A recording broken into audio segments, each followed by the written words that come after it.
حدیث نمبر 2851۔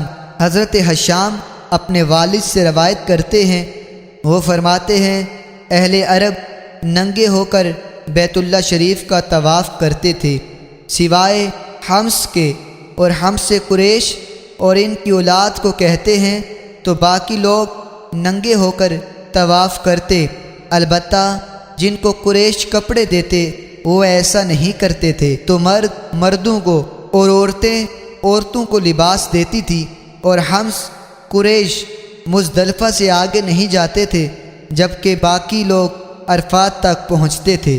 حضرت عائشہ رضی اللہ تعالی عنہا فرماتی ہیں حمص وہی لوگ ہیں جن کے بارے میں رسول اللہ صلی اللہ علیہ وسلم نے فرمایا پھر وہاں سے لوٹو جہاں سے لوگ لوٹتے ہیں۔ ام المؤمنین فرماتی ہیں لوگ عرفات سے واپس آئے اور حمص قریش مزدلفہ سے واپس لوٹتے تھے، وہ کہتے تھے ہم حرم کے علاوہ کسی جگہ سے نہیں لوٹتے۔ جب آیت کریمہ ثم افیضوا من حیث افاض الناس نازل ہوئی تو وہ عرفات سے لوٹنے لگے۔